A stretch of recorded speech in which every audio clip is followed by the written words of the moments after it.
will hear an ADHD girl before you see an ADHD girl. With boys, you will often see before you hear. We used to think of as ADHD being very physical. For girls, it tends to be audible. Most women in particular, they've got a lot of issues around societal norms, expectations, the do's and don'ts, and then low self-esteem. And we're just in a mess. Serena Palmer is an ADHD specialist and author with a focus on ADHD's alarming connection to addiction. Equipped with her own late ADHD diagnosis, she's on a mission to help you change your habits and optimize your ADHD. A lot of ADHD women take really big risks with romantic relationships. And there's something there about self-esteem. There's something there about I must feel lucky if somebody is going to show me the attention, that self-belief that comes through all of the stuff in childhood. But then there's an equal dollop of risk-taking and excitement. You know, I've been chatting to a guy online. He says, why don't you meet me in a car park behind Sainsbury's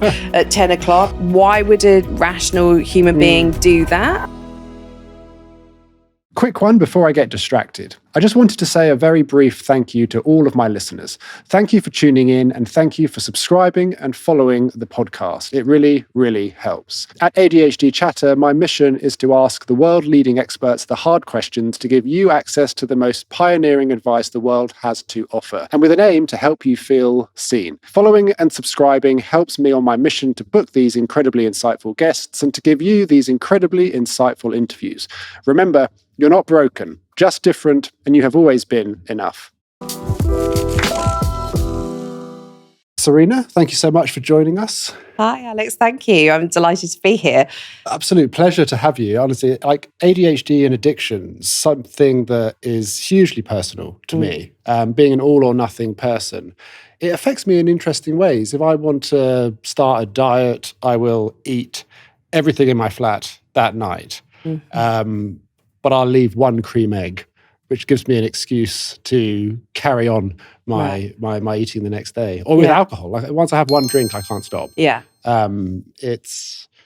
have one drink, it kind of triggers this compulsion inside me that sets off the brakes, and there's no knowing where that is going to end. Yeah. Before we get into all of the sort of complexities of ADHD and addiction, Serena, what's your mission in the world of ADHD and addiction? When I reflect on my own personal journey, and then after getting my diagnosis, and then also after getting sober, and the people I've met since then, there is something that stands out to me that is just intolerable. And it is the enormous sense of shame that people carry, particularly those of us who were unaware of our neurodiversity. We're always wrong. I think, there's stats out there around the level of criticism that undiagnosed neurodiverse kids get versus neurotypical, so we're always wrong, and we have a shame about that. And then if you layer on top of that an addiction, and whether that's an addiction to something like alcohol, drugs, gambling, sex, whatever it might be, the fact that you became an addict means that you should have an additional layer of shame.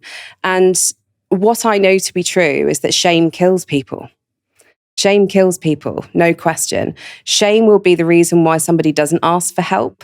Shame will be the reason why their family don't step in, because there's something called secondary shame. So we're shameful. We have an alcoholic in the family, etc. So we don't discuss it, and we brush it all under the rug, and we etc. etc. And then on top of that is society's shame, and all of that together will result in somebody taking longer to get the help that they need, maybe never getting the help that they need, and not being able to admit that help isn't working. And because once you're given help, you should be fixed. And if that's not the case, have another dollop of shame.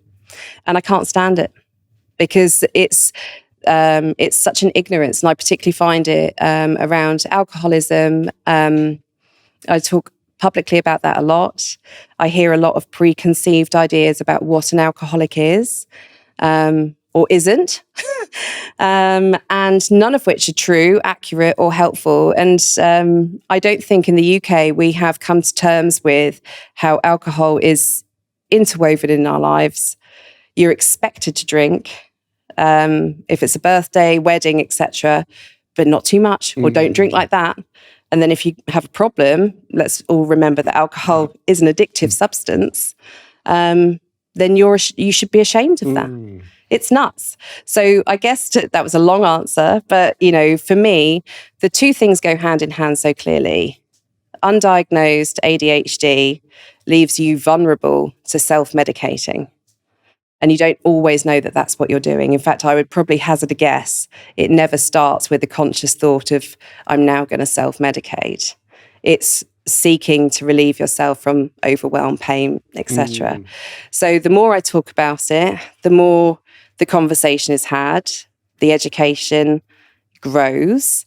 And what's remarkable is every time I've spoken publicly about any of these things, I will always get messages. People who I know, who I sort of know, acquaintances, and total strangers, and telling me their story, talking to me about friends, family, etc. We're opening the door. We have to do it a little bit at a time because, frankly, people can't cope when you go full in. But that doesn't stop me, right? So I have no shame associated to my neurodiversity or my alcoholism. I have a lot of shame associated to the things I did, the behaviors that came from addiction. I regret them, and some of them are very painful. But I cannot be ashamed of something that is an illness. Incredible, inspiring, but it's heartbreaking, isn't it, when the shame is compounded by those early criticisms that so many ADHDers experienced in their early years. You alluded to a statistic. I think it's 20,000. 20,000 more criticisms. Micro criticisms.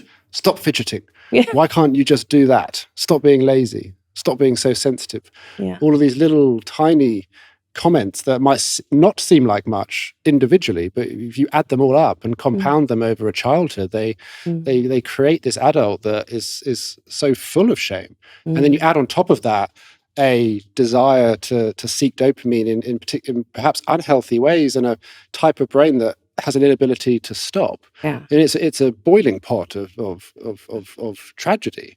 Yeah. I mean, just rowing back a bit before we get into all of that, do you think, because I've interviewed 250 people on this show, and I asked them the question, what is ADHD? And I get a range of answers from the sort of the textbook definition of it being a neurological disorder from with traits of disorganization to being an emotional condition full of shame.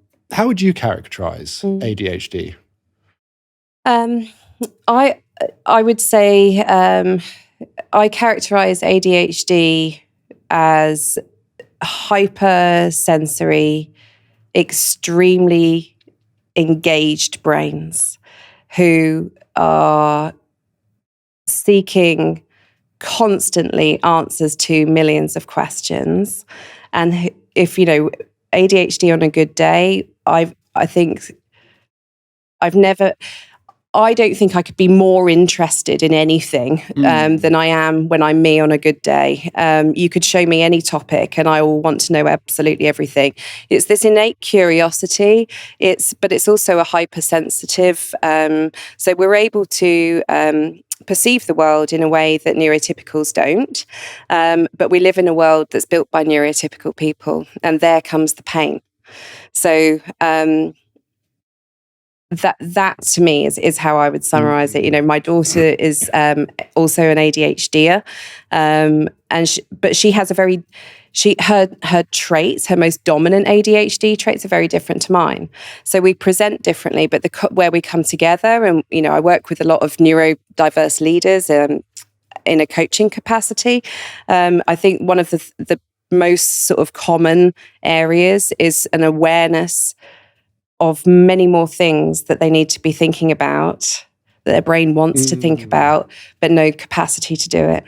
Incredible description. I've always described it as having like 10 highly caffeinated squirrels barreling around in your head. Yes. each one pulling you in a different direction with a Yeah. different thought. Yeah. And well, we know the overwhelm that can create, right? All these different thoughts pulling you in a different direction. And some days that can be really bad. That can physically paralyze you. Yeah. And of course, that exposes you to comments like, why are you so lazy? In those moments where you just can't move, get off the sofa, all you want to do is scroll social media because the overwhelm is so bad. Those squirrels are causing so much internal chaos. Yeah.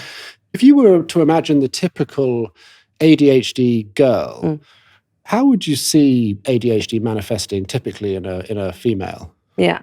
I think I see it differently in different age groups. So if I would say sort of like primary age, the younger child, for girls, I definitely see it's the same curiosity. They want to know everything. They will come up and go, it will be the girls that are saying, Miss, why don't your shoes match today?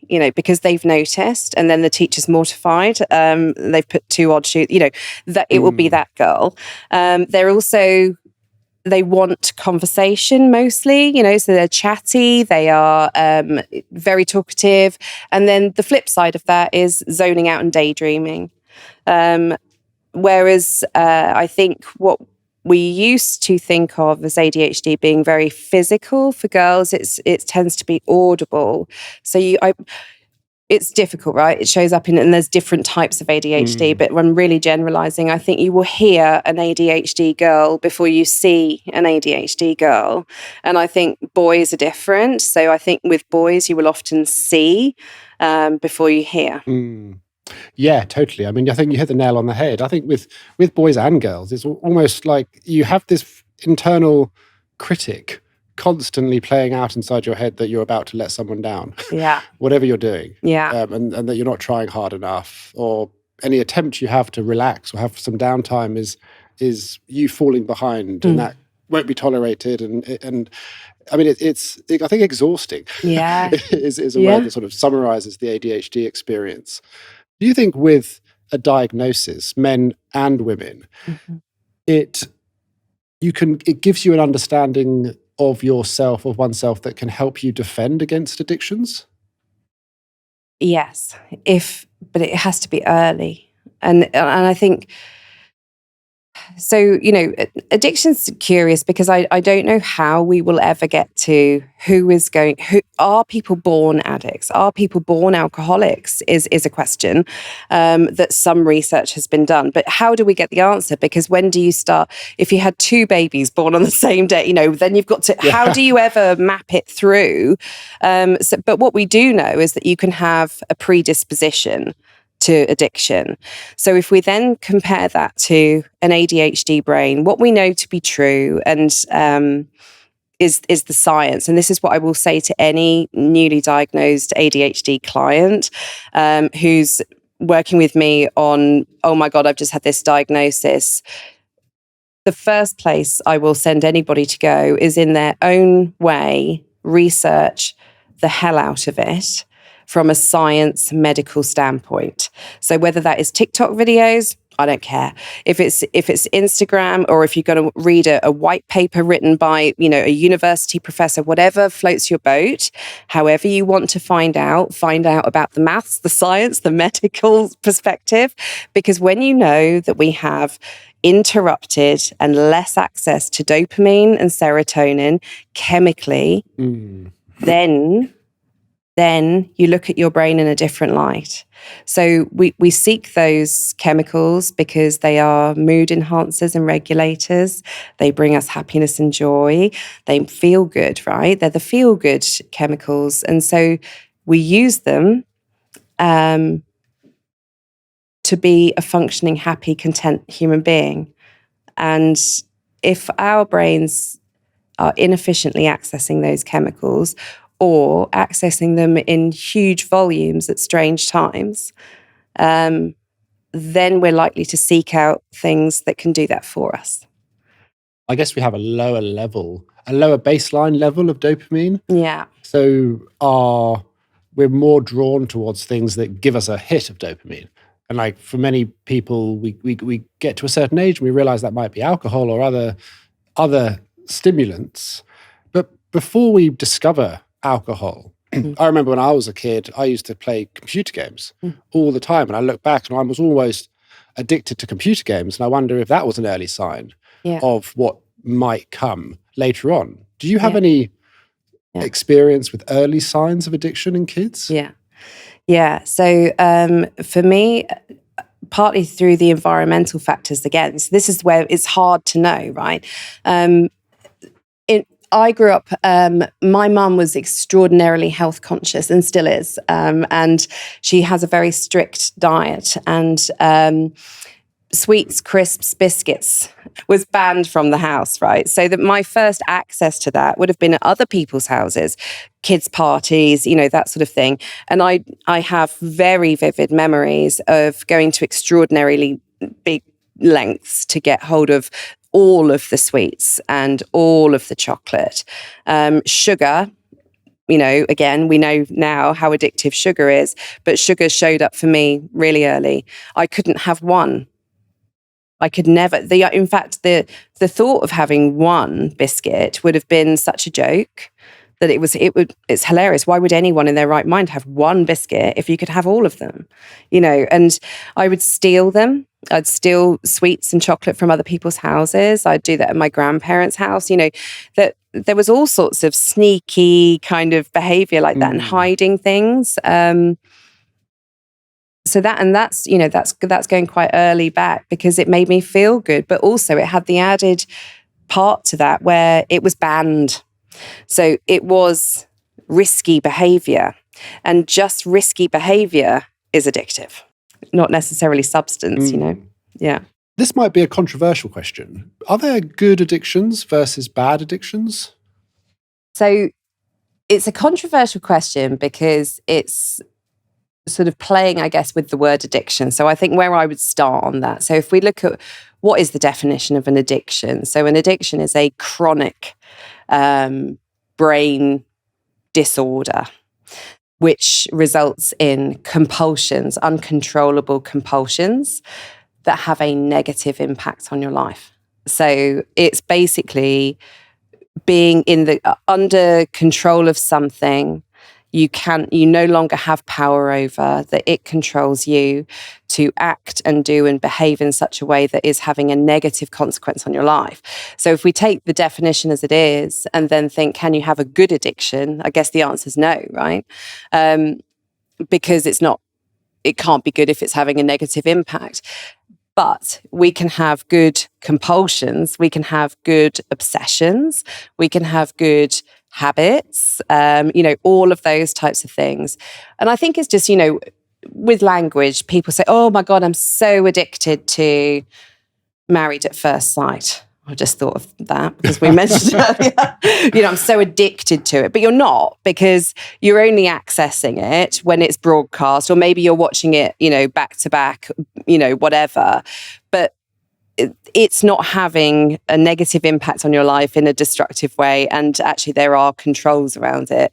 But I think when it comes to can we have good obsessions? Yes, certainly. So, with hyperfocus, for example, there are extraordinary things that individuals can achieve in what may look like to the outsider a bit of an out of control hyperfocus. And it probably is an out of control hyperfocus, but myself included, I've done extraordinary things in that space that it would take a neurotypical person months to achieve. We can get obsessed with things that are good for us, but we can't be addicted to them. Because if I'm watching a TV program that I really like, the idea of it being on TV tonight generally makes me excited. Sure. Like Gladiators. And I physically get excited. Yeah. So I'm not addicted or getting excited by the program. I mean, the thought of the program is giving me a chemical. Yeah. Right? Which is making me excited. Yeah. Could I get addicted to that chemical? Yes. Yeah. So you, and then the addiction, the active addiction is then finding the thing that produces that chemical. So you'll run out of TV programs. I literally cried the other day because the show that I've been obsessively watching, it was 6 seasons and I got to the end of it, and obviously I'd watched them in 3 nights, so I'd gone until 2 a.m. And a friend came over and said, "Oh, how's that show that you're watching?" And I burst into tears because it had finished. But binge watching a show, is that the same compulsion and inability to stop as binge eating a whole 12-pack of crisps? Yes, and it does have a negative impact, right? So particularly if you're doing that on a night that the next morning you've got to be up at 6 o'clock in the morning, for example, then it may have a consequence. If you're binge watching a show where there's no time restraint, and so you stay up till 2 or 3 in the morning because you just want to finish it, that's fine. But the chemical that we're talking about, that feel-good chemical, that hit of dopamine, that there is also, so a lot of my coaching clients talk to me about this. They talk about an addiction to stress. So these are often senior professionals, leaders who have recently had an ADHD diagnosis, and they will have come to that point because on many levels they were not coping. They've sought help and then they've had a diagnosis. And it's really common for me to hear people talk about an addiction to stress. I'm addicted to stress. And I think what they're talking about is a combination of the serotonin, dopamine, of fixing problems. So ADHDers are often very good in a crisis. We're often very good at solving problems. We're the people that you go to when it's all kicking off, because we love to fix. We love it. Under pressure, it's got everything there. But then you also get flooded with cortisol, which is your stress hormone. And that can also, when that's combined, that's what we're looking at, stress. And that feeling. So now I've got this sort of it's almost like an alcoholic cocktail they've mixed. They've got the dopamine, serotonin, and now we've got cortisol, stress hormone, makes my breathing go up here, makes my heart race. It's the adrenaline. And I know many people, and I put myself in this bucket, who are deliberately getting themselves there, getting to that point of stress. They're deliberately doing it on an unconscious level. Well, from my experience, many people with ADHD, you can't start the task unless that stress is present. Unless you get to that deadline, that adrenaline is released. The stress of letting someone down activates, and that's what you need to start the task. And the reward you get from actually completing the task, that can feel amazing. Because not only have you done the task, you've distanced yourself from the criticism and the rejection of now not letting the person down who's relying on you to have that task submitted. So I can kind of see how stress as a addictive ingredient can crop up. I mean, it's almost hacking ADHD management. Yes. Because if you think of ADHD medication, it's a stimulant, but adrenaline is almost putting your own stimulant into your own body by artificially putting stress into your life by leaving it to the last minute. Yes. So where exactly? Yes. So there is a technique. I'll just chuck it in. I developed this accidentally, and I now share it with anyone I meet with ADHD who's suffering this exact thing. I can't do something until it's almost too late. And the crisis of that and the stress that it puts on their friends and family and people that live with them, it can be really hard. So this is something that I share with people, and I say, but you have to make it your own. You have to experiment with this because you need to make it uniquely yours. So if you had a to-do list, Alex, in front of you with all the millions of things, and by the way, it's perfectly fine so my task list will have things like remember to eat food. Eating food is a task in the same way as write a presentation is a task. Have a shower. All of the stuff has equal weight as a task. Put everything down onto a piece of paper in random order, scatter them around, and then get 3 different colored pens and create a key, like on a map. So red, for example, the color red, and then you have to name that. Am I allowed to swear on here? Yes, go ahead. Okay, so you have to name that, the name that you genuinely have in your brain when you think about the worst of those tasks, the worst ones. Okay. So for me, it was fucking bastards. Okay. So the fucking bastard tasks were red, right? Then create I realized when I looked at the list, there's some that I have no emotional reaction to at all. None. So they were like amber. So, and I call them meh because I don't care about them. They're nothing. And then there were some tasks on there that I actually like. And I called those brain ticklers. Okay. These are the names unique to me, right?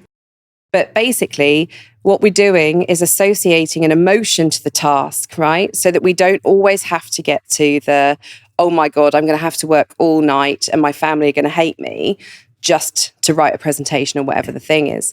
So if we associate the emotion, because we know with ADHD, it's always going to be emotionally driven over how important somebody else might feel about it. Yeah. And interest led, right? Totally. So so that's why the brain ticklers, the green category for me, are beautiful. So once we've circled everything on that messy task list with its allocated color, you know exactly which ones are the bastards, which ones you're going to quite enjoy, and which ones actually have no response. They're just what they are. Then you can pick and choose what's working for you. So for me, I will often, not always, often start with a meh task because it gets the cogs turning and it makes me sit down.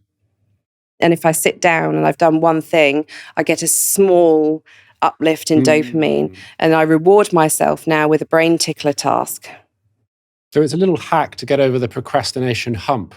You sort of, you do the low-hanging fruit first to get the reward, to give you the motivation, the momentum to do the more challenging tasks. Yeah. What's the swear word one called? The fucking bastards. Yeah. The fucking bastard task, you know, they will be like, I've got a small water fountain in my garden. It's been broken for 3 months. I literally just need to clean the filter. I can't. Yeah. It's a fucking bastard task. Yeah, it's like emptying the dishwasher or emptying the washing machine, which we'll get onto later. Like, there's tasks that need to be done, but there's so much friction. And if you're a teacher or a parent listening or watching, you might want to rename the task. But it has to be uniquely yours, right? There are worse words out there, but how you use it. So your unique combination, right? So one of my clients, she's like, I've got her own unique names, very, very sweary, but the names are important because the names have to. So the fucking bastards makes me laugh. I find that even though I hate the task, there's a bit of my brain that finds words funny. And there's a sort of irony that's at play in my head. And I've actually reduced some of the fear around the task by calling it that. But it has to be yours. It has to be expressive. But she's like, I don't start with one of my meh categories. She's like, I go straight in for the bastards. I get 3 of those done. And then I allow myself unlimited time for my brain tickler activity. If I can indulge and go into, it's always for her, it's a piece of research. She needs to learn something she doesn't know. And if she takes the clock off the wall and says, right, I've done 3 of those bastards. Now I can do something I'm going to love and no one's going to stop me. Oh my God. And she's still doing the task. What's it called when you find a word funny? We were talking about it earlier. Yeah. So, I find words funny and then they repeat. Right, and that's the issue. It's called echolalia. So, yes, it's basically echo. It's the word bounces up and down and around and around. It's just one of the constants. I always have a song somewhere in my brain and I've always got a word that's quite funny. But for me, a real sign of overwhelm is when that word becomes agony. And, you know, I've had times where it's been about 5 or 6 days where I've gone to bed praying as I walk up the stairs, literally praying, please let that word be gone tomorrow. Please let it be gone. And I wake up with it. And that was one of the symptoms for me that became really problematic. It was a real sign of emotional overwhelm and overwhelm in everything. And I was heading towards a real crash moment when that would happen. Yeah. A quick word from our sponsor with a riddle. Can you guess the answer? Only 1 in 20 people can. What has 2 eyes, is smaller than a fingernail, lives inside your phone, and improves every element of your life and helps you remember all those social plans you made because you didn't know how to say no? Well, it's Tiimo app, of course. And I'd be lost without it. Literally, I'd never have made it to the studio. Tiimo app has organised me in a way no amount of notebooks ever could, and it's improving, evolving with your needs. And now it's even more simple with the AI Co-Planner. Tiimo offers an incredible conversational intelligence service, making it even easier to use. A simple voice prompt when you have to plan something or a task pops into your mind, and the new AI planning assistant hears it and smoothly transcribes it into an easily digestible list of instructions to guide you through. Give it a go and use the link in my bio for 30% off. Just a note though, this code is only applicable on the web browser, not the smartphone. Back to the episode. How much of a problem do you think ADHD and phone addiction is? Yeah. And do you think that's quite a scary prospect, considering the phone use is on the rise? Yeah, I actually do. I find it really scary. I find it scary. Part of my story is I checked into a rehab to get sober, and I was there for a month, and I was talking to one of the therapists there, and I said, what do you notice having worked in this space for so long? You see people come and go all the time. What trends are, and they said 2 things. In the last 5 years, so I was there in December 2023, came out January 2024, and they said in the last sort of 5 years, the age of people coming in to rehab was getting younger and younger. They were seeing much more younger people with combined addictions, and they were already noticing phone and phone addiction as becoming associated with other addictions. So a bit like cigarettes and alcohol. They were going together. I'm genuinely worried about that. And I don't think our brains...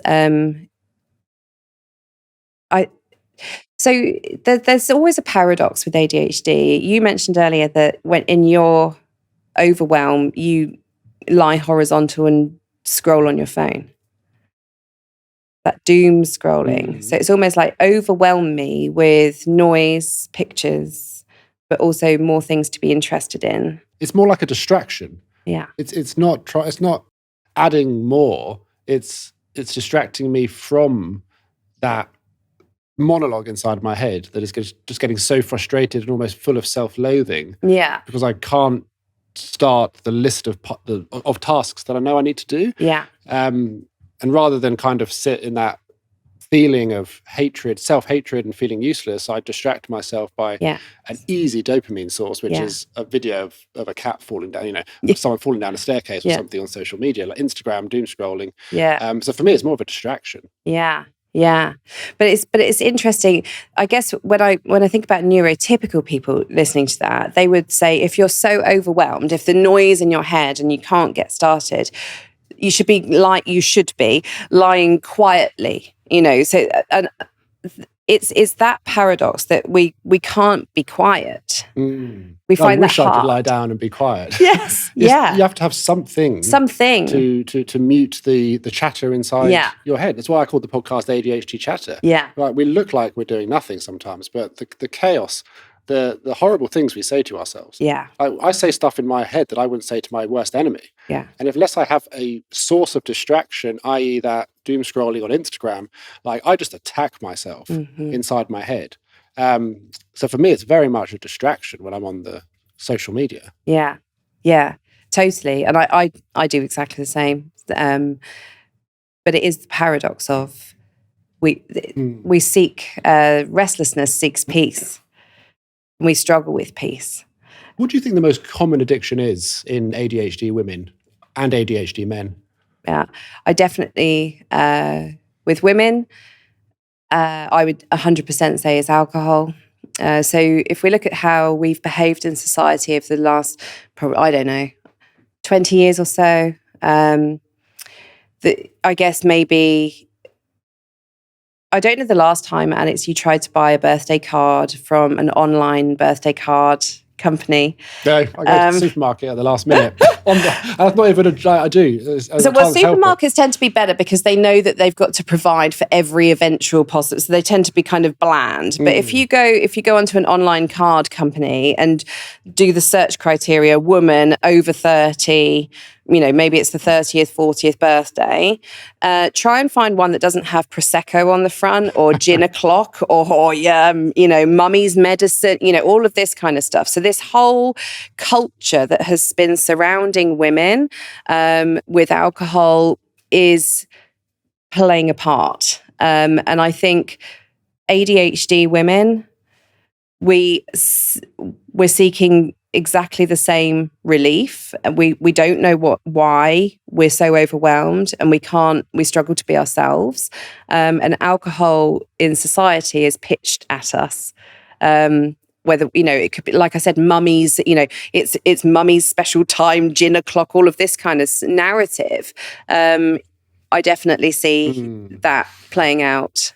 Yeah. I think it's harder for ADHD women than neurotypical women to kick an addiction, because the disco ball there, it represents it quite well, is one of the ADHD items. It kind of represents people with ADHD. We have so many more snapshots of the world. Like we're living in a constant state of fight or flight. We're always scanning for danger, perhaps because of those 20,000 negative messages we had as a kid, right? We're always anticipating an attack. So we're always like an owl, wide-eyed. And therefore, do we see more of these messages that are encouraging our addictions than someone who might be neurotypical?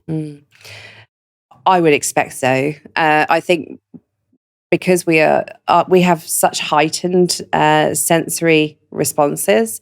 So what we're taking into our brains and the things that we think about at 2:00 in the morning are fragments of things that we've been exposed to.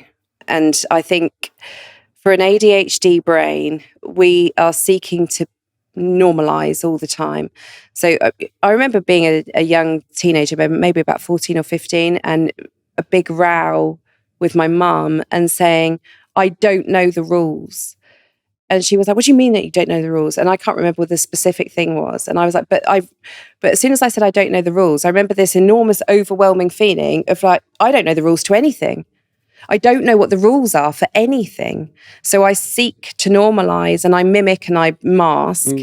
And so if you think about how an ADHD woman is positioned in society with booze, and how, you deserve it, and how it is on social media, in films, TV, etc., it almost feels like a socially acceptable thing to do. But over and beyond that, it's almost like an expectation. And I would say that for any person, regardless of your gender, actually, to not drink in the UK is you are the exception to the rule. It's a cliche, but it's the saying, and it's true, right? Alcohol's the only drug you have to justify not taking. And I feel like justifying not doing something is quite combative. Like, it takes courage in a group to say, I'm not drinking tonight, and to hold your hand out and be firm in your decision. And do you think somebody who has ADHD, who might fear being combative and standing up for themselves because of perhaps RSD, their fear of being criticized and pushed back and rejected, is it harder for someone in a social setting to be firm in their decision to stay sober on a night out? Yeah, because your default setting is to mimic everyone else. So if you're going to make a statement that is so alarming as saying, I don't drink or I'm not drinking, I mean, that is an alarming thing for a British person to say. And that, just when we think about that, how nuts is that? That generates enormous amount of fear that you may find yourself in really difficult situations in order to blend in.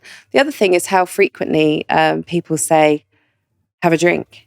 So how I have very clear memories because, when I went into rehab, I didn't tell huge amounts of people.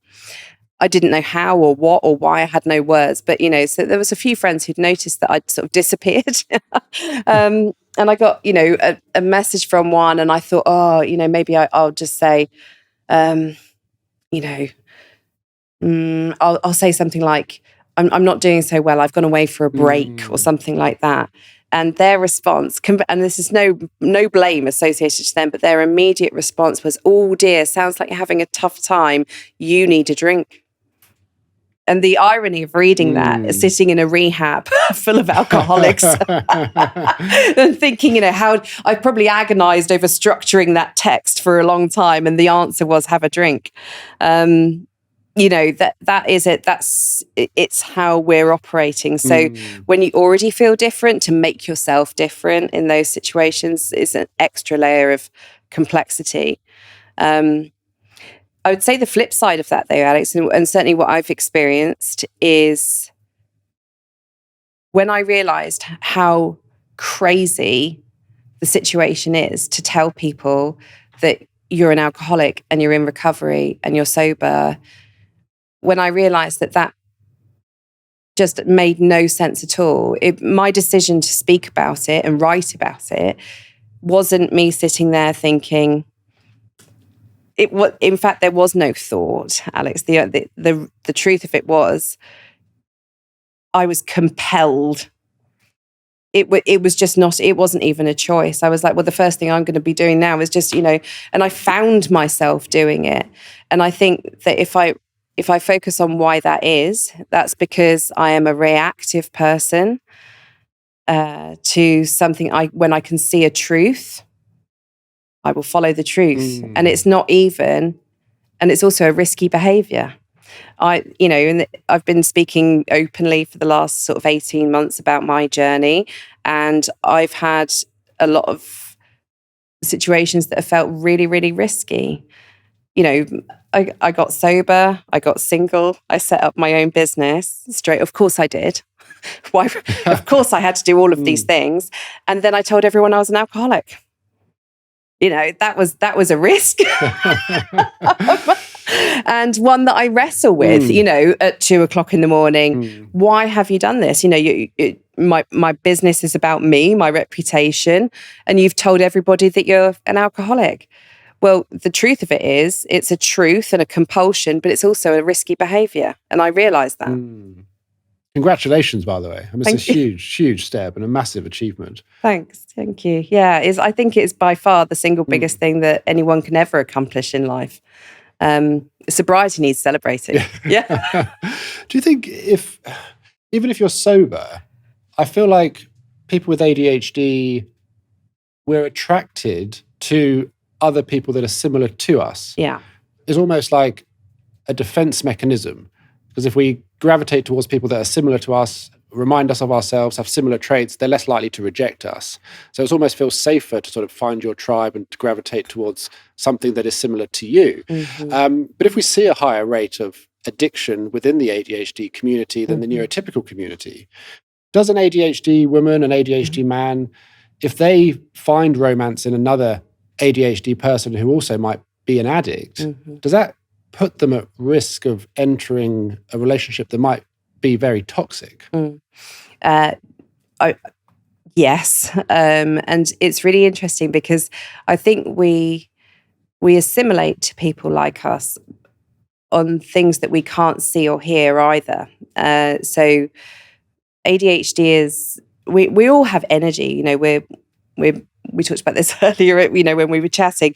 We're vibrating. Everything vibrates. We're all just balls of light and energy and vibration, right?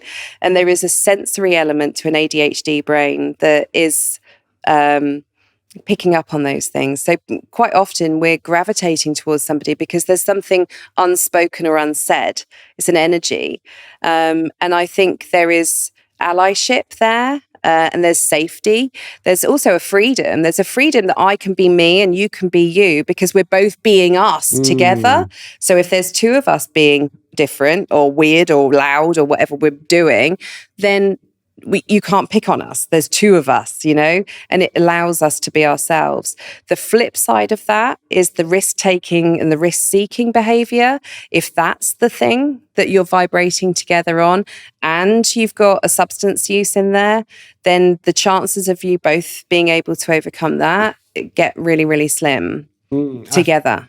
I feel like if you've got two impulsive people together, like if one relapses, I feel like there's a higher chance of you both relapsing. So just having Yeah. two impulsive brains living together Mm. seems like the risk of a relapse is going to be higher as well. Yeah, yeah, and it's one of the saddest things I've experienced in recovery. Actually, is seeing people really, week by week recovering and understanding their addiction, but they live with another addict, and it's heartbreaking to see that person's recovery journey fall apart and they disappear. And everybody knows why, because the biggest struggle is having an addicted partner. You've got to be so careful. You've got to protect yourself in, early recovery. And if you've got someone who is that familiar routine that you can access that feeling of feel good and they're just still doing it, it's just so hard. How do you think someone with ADHD experiences love? Like, can they become addicted to the love chemicals like dopamine, serotonin, oxytocin? Yeah, for sure. I think it's in the same way that,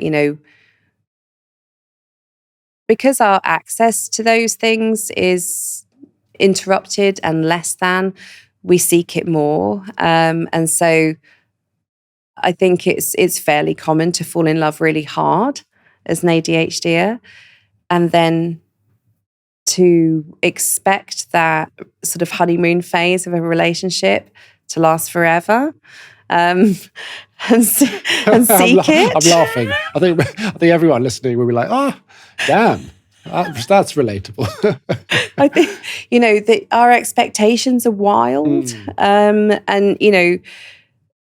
the idea of romance and love is exciting. And then when you experience it, it's for sure, everything else will drop away, and that person is your new hyperfocus. And you want it to be maintained, and you want that experience to stay like that. And then when it isn't, we have the flip side. So, a crash out of life for a while after your first argument, because you'll then agonize about it. RSD plays a huge role. And, we experience ADHD differently. And my daughter definitely she has a really amazing acknowledgement of how much the RSD factor plays out, even just at the start of a relationship. I mean, I'm an ancient old person, right? But what the kids are doing now, we don't go out with each other. We're just chatting, we're just talking. There's this whole pre-phase to a relationship. Don't know if you're aware of that, Alex, but people don't just go out with each other now. They have to we're in the talking phase. It's a minefield out there. You have Oh my to go God. through that, then you have to declare you're exclusive. Yeah, right. So they've put additional layers in that shouldn't need to be there. Anyway, their choice, their lives. But she's aware that she's already doing this, kind of RSD like that, but preempting it when she's only just starting to talk, so before she's allowing herself to feel that euphoria. There's almost a sort of self-sabotage there. There's, and I think that's equally as common, to almost deny yourself the love feeling because you're going to talk yourself out of it before you get there. With ADHD women in that dating phase or in the early stage of a relationship, do you see a cycle of that impulsivity leading to maybe they overshare on a first date, or they reply to a text too early, or they come across too, and then they feel a lot of shame the next day? Do you see that cycle? Yeah. And the funny thing is, it's back to that I don't know the rules.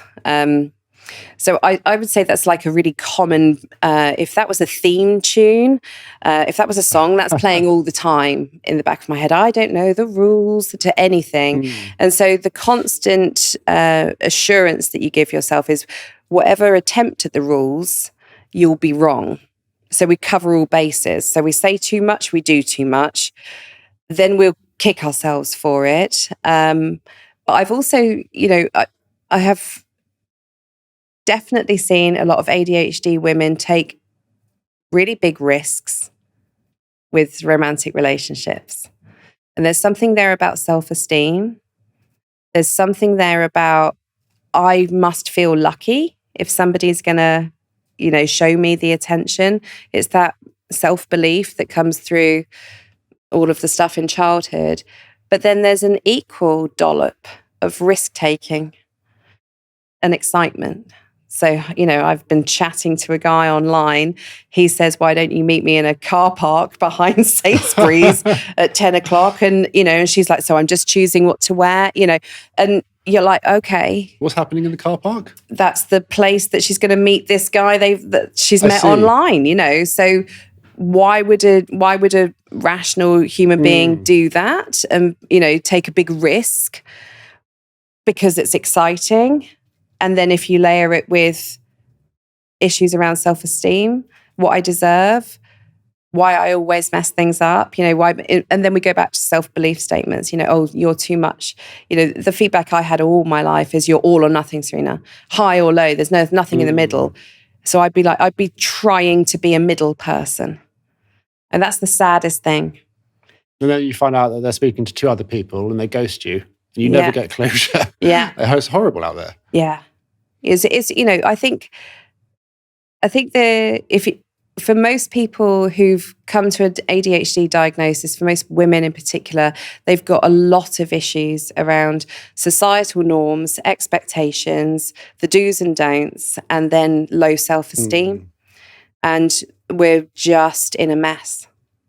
Yeah. Can you get addicted to negative stimuli, like an argument? I guess so. I mean, yes, probably. I think we've got the capacity to get addicted to something like that. I think if it is giving you something, so if it's causing a surge in adrenaline, maybe that's sort of like, I'm going to really row, and competitiveness, perhaps. I certainly know a lot of people who struggle with hyper competitiveness. I would give myself that from time to time. If you put a board game in front of me, I can't sit down. I'm already standing up over the top of the board game, and I've no business being competitive. I don't know the answers.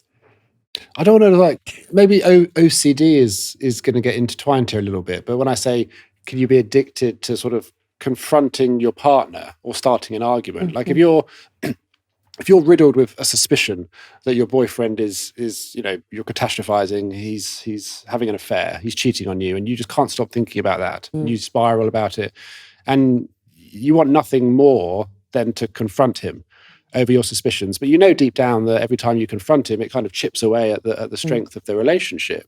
But that feeling, that soothing feeling of confronting him, you're scratching that itch of your suspicions. Can that be addictive, the soothing feeling you get with that? I think it could be something that that we could seek if it brings you a soothing experience. If that sort of battleground thing becomes habitual and a way in which we communicate, that can become an expected behavior, maybe a sort of default behavior. I guess when it comes to things like that, I would probably be thinking it's much more connected. If that's the patterning and behavior around a relationship, it's probably more connected to emotional instability. So that the agony of sitting with a negative emotion, the fear of being cheated on, is so incredible. It's so viscerally painful that you will feel it in every part of your body, and it will consume you. And the only antidote to that feeling is to keep exploding about it. So really what you're trying to do is you're trying to soothe the feeling of fear and rejection by repeating the same behavior. So if we played it forward, you could then default to that behavior to try to gain that release feeling. Yeah. What percentage of late diagnosed ADHD women have some form of addiction? So this was groundbreaking when I heard this, and this came from a psychiatrist and then later my ADHD coach. So the conservative number is 60% of late diagnosed ADHDers already have an established addiction or addictions. That's the conservative number. What I think is the reality, I'd say 90% of late diagnosed ADHD people have an addiction. issue, or may have already overcome it, but have certainly experienced an addiction of some kind. And that can be anything from something that is sort of often not talked about, but it's extremely dangerous, is the skin picking disorder. It has a name I can't pronounce. And that's particularly prevalent in women and girls. And it's really interesting. When I heard about that, I realized that there was a period in my life as a teenager, I would compulsively pull my eyebrows out. And people would say, "What are you doing?" And I'd have big bald patches. I was lucky because it was the 90s. So Vanilla Ice was really popular, and he had a little thing in his eyebrow, but mine wasn't looking cool. But I'd compulsively do it. And I used to say, "Oh, I find it relaxing." But actually it's giving you a little tiny, tiny hit of dopamine. And then the much more severe form of that is really chronic. So hair pulling, creating bald spots, bald patches, very, very painful inflammation issues, infections, skin picking all over your body. And people end up with that sort of issue. And that is an example of a repetitive behavior, an obsessive compulsion that then becomes an addiction because it becomes chronic and it has a severe negative impact on your life. So I think from the people, why is 60% conservative? A lot of addicts don't know they're addicts. I didn't. It sounds nuts, but addiction is nuts. And a lot of addicts don't want to say that they are addicts. So if you're trying to survey people on addiction, I would say you're going to get a conservative number. Yeah.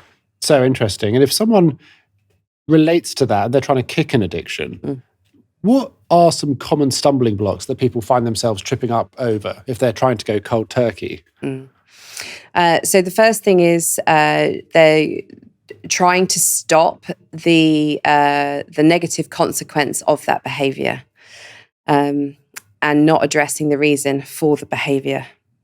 So a really good example of that, and I'll just make it about my own experiences. When I was in active alcoholism, I would be obsessively thinking about how to stop the end of the night being catastrophic. And all my focus was on, if I could just, I'll stop drinking by 12. Bad things happen after 12 o'clock in my house for me.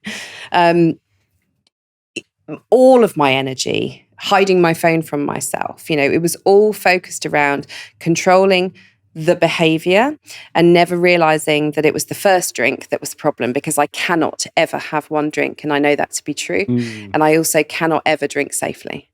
So, but because we're so poorly educated around addiction, particularly alcoholism and drug abuse, very, very similar, we don't understand that. So we have no tools. We don't know what we're doing. We're just trying to modify the damaging behavior, and normally so that other people will stop talking to us about it.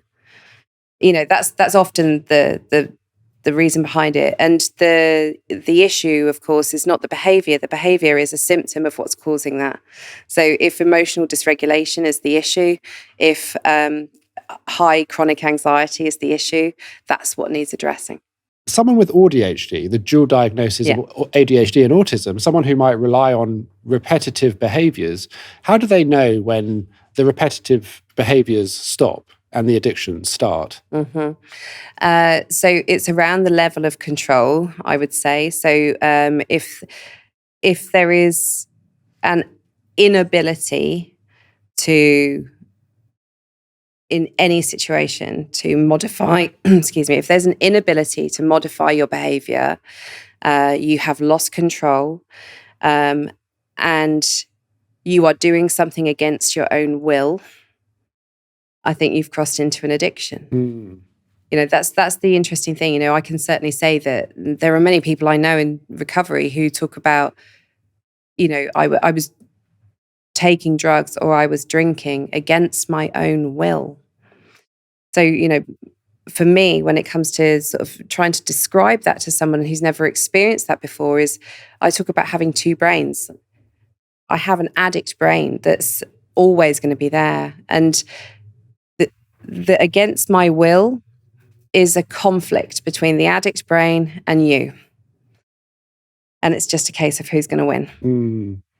So fascinating, Serena. I could honestly talk to you all day.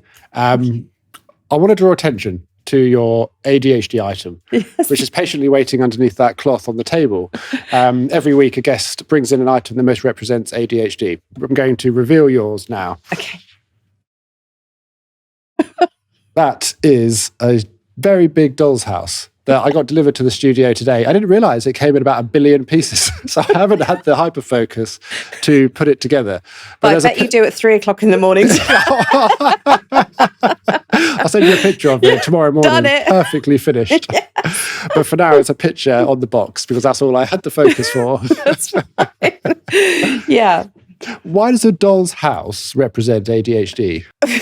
Well, the whole journey to this is kind of a bit convoluted because this was the best representation I could think of to describe what is in fact a hotel corridor. Is and I thought maybe a doll's house where you can see all the rooms might be a way to represent that. So when I talk about what ADHD is like in my brain, I say it's, those super big hotels where you can stand at the end of the corridor and all the bedrooms are sort of uniformly there and it's the housekeeping time.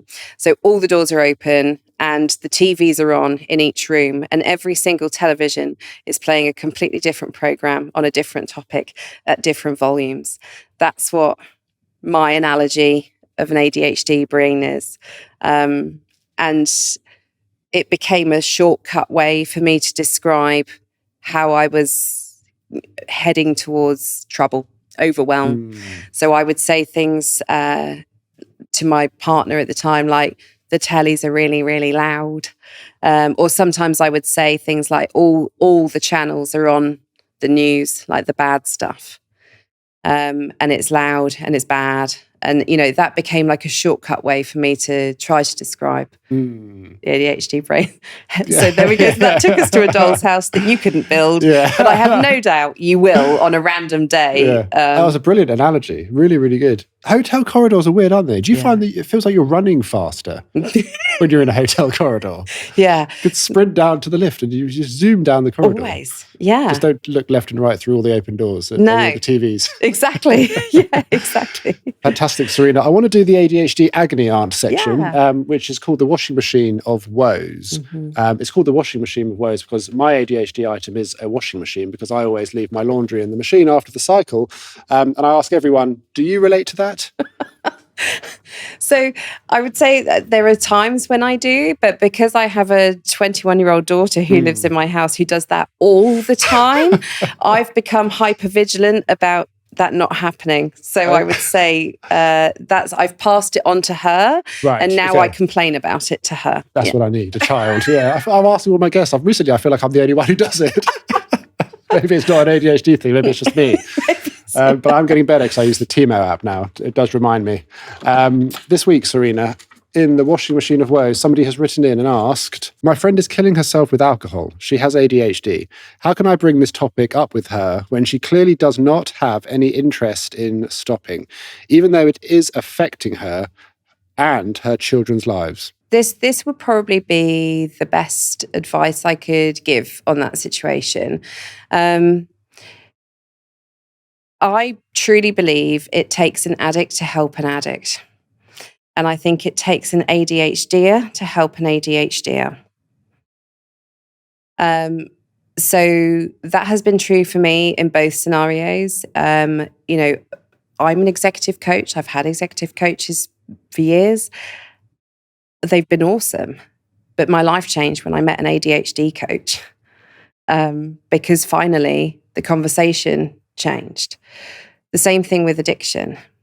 If you have somebody who knows their stuff, a doctor, a therapist, but they haven't been in your seat, there is something missing in the ability to relate to that. So my advice would be to seek that. So find somebody, an addict in recovery who knows that experience, and it really won't be hard to find an addict in recovery who's also got ADHD because a lot of us have. So that would be something that I would definitely suggest, a conversation that is with that individual has higher potential to plant a seed. The sad thing about any kind of addiction recovery is that no one gets you sober, you get you sober. And that, everyone I know, myself included, who tried to get sober for other people fail. And then we will use that failure to continue the addiction, to drink on that, and that's the devastating thing about living or loving somebody who is in active addiction. As you can see, there's destructive nature of that. And I'm really sorry that that's happening for somebody, because, it's one of the most heartbreaking things to observe. So almost the person who's observing that, for the person that they know and love, also needs help. They need, a brilliant source of help is Al-Anon, which is, like AA, but for friends and family of alcoholics. It's the same basis. It's the same thing. Nobody will know what it feels like until you go into a room like that and realize everyone in there knows exactly how you think, how you feel, what you're struggling with, etc., etc. Having community support, using other people's ideas like that, it's totally isolating. It's totally devastating. But long answer to a very difficult question. Yeah. It was perfect. I think it's so important. You have to find somebody who truly gets alcoholism in the same way someone with ADHD has to find someone who gets ADHD. I'm an alcoholic, recovering alcoholic, and I went to doctors and they were like, just drink less. Rather than 2 bottles a night, just have 1 and then half a bottle. And other people I went to, and it's like, can't you just have 1 drink?